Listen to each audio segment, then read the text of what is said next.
আপনি যখন একটি বলয়যুক্ত গ্রহের কথা ভাবেন তখন সম্ভবত আপনি ধরে নেন যে আমাদের সৌরজগতে এরকম গ্রহ মাত্র একটিই আছে, যার নাম শনি।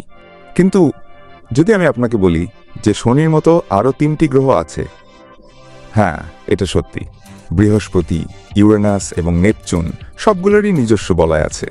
বেশিরভাগ মানুষই তাদের সম্পর্কে জানে না, কারণ সেগুলো অনেক পাতলা এবং পৃথিবী থেকে কার্যত অদৃশ্য। আমরা কেবল 1970 এবং 80-এর দশকে ভয়েজার 1 এবং ভয়েজার 2 মহাকাশযানগুলো যখন সেগুলোর পাশ দিয়ে উড়ে গিয়েছিল তখনই তাদের সম্পর্কে জানতে পারি। কিছু বিজ্ঞানী মনে করেন যে পৃথিবীর অস্তিত্বের কোনো এক সময়ে তারও বলয় ছিল। 4.5 বিলিয়ন বছর আগে যখন মঙ্গল গ্রহের আকারের একটি গ্রহ আমাদের তরুণ গ্রহে আছড়ে পড়েছিল, তখন এটি এত বিপুল পরিমাণ ধ্বংসাবশেষ নিক্ষেপ করেছিল যে সম্ভবত এটি সংক্ষিপ্তভাবে পৃথিবীর চারপাশে একটি ছোট বলয় তৈরি করেছিল। তাদের অকল্পনীয় বিশাল মহাকর্ষীয় টান সত্ত্বেও ব্ল্যাক হোলগুলো তাদের পথের সবকিছুকে চুষে নেয় না। এটা ঠিক সেভাবে কাজ করে না। ব্ল্যাক হোলগুলো বরং ডোবার মতো। আপনি যদি কোনো একটির খুব কাছে চলে যান তাহলে আপনি স্প্যাগেটির মতো লম্বা হয়ে যাবেন এবং এই দানবীয় বস্তুর অন্ধকারে হারিয়ে যাবেন। কিন্তু আপনি যদি এর থেকে যথেষ্ট দূরে থাকেন তবে আপনি নিরাপদ থাকবেন। এমনকি যদি আমাদের সৌরজগতের মাঝখানে আমাদের সূর্যকে একই ভরের একটি ব্ল্যাক হোল দিয়ে প্রতিস্থাপন করা হয়, তবুও সমস্ত গ্রহ এমনভাবে প্রদক্ষিণ করতে থাকবে যেন কিছুই ঘটেনি। তবে চারপাশটা বেশ অন্ধকার হয়ে যাবে। এখন অন্ধকারের কথা বলতে গেলে চাঁদের কোনো অন্ধকার দিক নেই। আমাদের এই গ্রহের সঙ্গীকে সূর্যের আলো চারপাশ থেকেই আঘাত করে। আপনি চাঁদের অন্য পিঠ দেখতে না পাওয়ার কারণ হলো এটি সর্বদা আমাদের থেকে অন্যদিকে মুখ করে থাকে। হ্যাঁ, আমাদের চাঁদ তার অক্ষের উপর ঠিক সেই একই গতিতে ঘোরে যেভাবে এটি পৃথিবীকে প্রদক্ষিণ করে, যা একে আমাদের গ্রহের সাথে জোয়ারের কারণে আবদ্ধ করে তোলে। যদি একটি বিশাল গ্রহাণু পৃথিবীর সাথে মারাত্মক সংঘর্ষের পথে থাকে তবে সবচেয়ে ভালো কাজ হলো সেটিকে পারমাণবিক বোমা দিয়ে উড়িয়ে দেওয়া। ওহ, দুঃখিত, অপেক্ষা করুন, আমি আসলে এটা ভুল বলেছি। আমাদের সাথে সংঘর্ষ করতে চলেছে এমন গ্রহাণুকে পারমাণবিক বোমা দিয়ে আঘাত করবেন না, কারণ পারমাণবিক বিস্ফোরণ গ্রহাণুটিকে লক্ষ লক্ষ ছোট ছোট টুকরোতে ভেঙে দেবে। হ্যাঁ, সেই টুকরোগুলো তখনও আমাদের দিকেই আসতে থাকবে।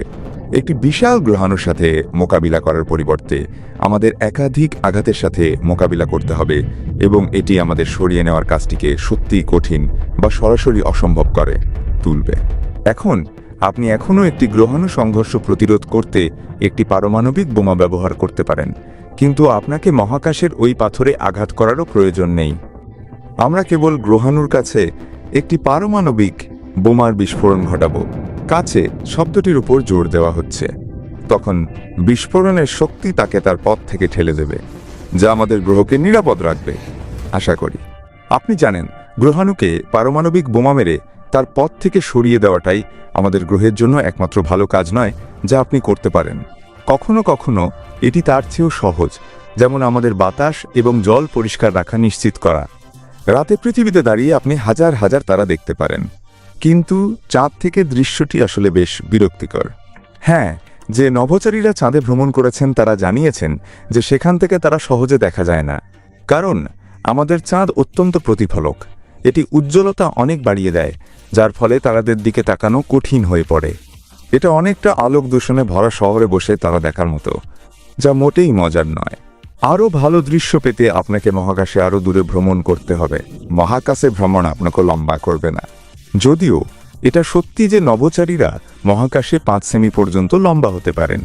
এর কারণ হলো পৃথিবীর মাধ্যাকর্ষণ তাদের উপর ভর করে না এবং তাদের মেরুদণ্ডের কশেরুকাগুলো কিছুটা প্রসারিত হতে পারে, কিন্তু এই প্রভাব কেবল অস্থায়ী। পৃথিবীতে ফিরে আসার সাথে সাথেই আপনি আপনার স্বাভাবিক উচ্চতায় ফিরে আসেন। মহাকাশ ভ্রমণ আপনাকে ধীরে ধীরে বৃদ্ধি করে না, ঠিক তা নয়। অ্যালবার্ট আইনস্টাইন তত্ত্ব দিয়েছিলেন যে স্থির থাকা কারও তুলনায় দ্রুতগতিতে ভ্রমণকারী কারো জন্য সময় ধীরে চলবে। একে বলা হয় টাইম ডাইলেশন। এবং যদিও এটি সত্য, এই বার্ধক্যরোধী প্রভাব অর্জন করতে আপনাকে অবিশ্বাস্যভাবে দ্রুত ভ্রমণ করতে হবে, প্রায় আলোর গতির মতো দ্রুত। হ্যাঁ, আমাদের বর্তমান মহাকাশ ভ্রমণ প্রযুক্তির সাথে সময়ের পার্থক্য এতই নগণ্য যে তা গণনা করারও যোগ্য নয়। যদি আপনি ভাবতেন মহাকাশে কান্না করা অসম্ভব, আচ্ছা, প্রথমত কেন, এবং দ্বিতীয়ত আপনি ভুল। এটা শুধু ভিন্ন। আপনার চোখের জল নিচে নামানোর জন্য মাধ্যাকর্ষণ প্রয়োজন, আর মাধ্যাকর্ষণ না থাকায় সেগুলো পৃথিবীতে যেমন গাল বেয়ে পড়ে তেমনটা মহাকাশে বেয়ে পড়ে না। চোখের জল কেবল আপনার চোখে লেগে থাকে এবং এক ধরনের জলের ফোঁটার মতো তৈরি করে। আপনি যদি অনেক কাঁদেন তবে সেগুলো আপনার চোখ ঢেকেও ফেলতে পারে। তাই যদিও আপনি মহাকাশে পুরোপুরি কাঁদতে পারেন, তবে সম্ভবত আপনার না কাঁদাটাই ভালো, কারণ এটি দেখার জন্য খুব একটা ভালো নয়। আর মঙ্গল গ্রহের ধুলো ঝড় একটি আসল মাথা ব্যথা। ধুলোর কণাগুলো এত সূক্ষ্ম যে সেগুলো যে কোনো জায়গায় ঢুকে যেতে পারে, এবং এই ধুলো ঝড়গুলো মাসব্যাপী স্থায়ী হতে পারে, কিন্তু সেগুলো লাল গ্রহে আমাদের রেখে যাওয়া কোনো সরঞ্জামের শারীরিক ক্ষতি করতে পারে না। আসল বিষয়টি হলো মঙ্গল গ্রহের বায়ুমণ্ডল অত্যন্ত পাতলা। পৃথিবীতে আমাদের বায়ুমণ্ডলের মাত্র 1%। তাই এমনকি যখন এই ধুলোর কণাগুলো প্রায় 100 কিমি ঘন্টা বেগে ঘোরে, তখনও বাতাসের সাহায্য ছাড়া তারা খুব একটা জোরে আঘাত করতে পারে না। কিন্তু তারা যা করতে পারে তা হলো আমাদের সোলার প্যানেলগুলো ঢেকে দিতে এবং আমাদের রোভারগুলোকে শক্তি সাশ্রয়ী হাইবারনেশনে পাঠিয়ে দিতে। আর আপনি এই ধুলো নিঃশ্বাসের সাথেও নিতে চাইবেন না। কে জানে এই সূক্ষ্ম গুঁড়ো দীর্ঘমেয়াদে আপনার ফুসফুসের কি করতে পারে। Twinkle twinkle little star, how I wonder what you are up above the world so high. এই গানটি একটি বড় সড়ো মিথ্যা কথা যা বাচ্চাদের শোনানো হয়। হ্যাঁ, এটি বিখ্যাত শিশুদের গান হওয়া সত্ত্বেও আসলে তারারা কিন্তু মিটমিট করে জ্বলে না। এই ঝিকিমিকি করাটা কেবলই একটি বিভ্রম। তাদের আলো আসলে খুবই স্থির। আমাদের বায়ুমণ্ডল গঠনকারী গ্যাস অণুগুলোর কারণে তারাগুলোকে ঝিকিমিকি করতে দেখা যায়। তারা নক্ষত্র থেকে আসা কিছু আলোকে বিক্ষিপ্ত করে, যার ফলে মনে হয় যেন তারা ঝিকমিক করছে। গ্রহাণু বেষ্টনীগুলোকে সাধারণত ভাসমান পাথরের মাইনফিল্ড হিসেবে চিত্রিত করা হয়।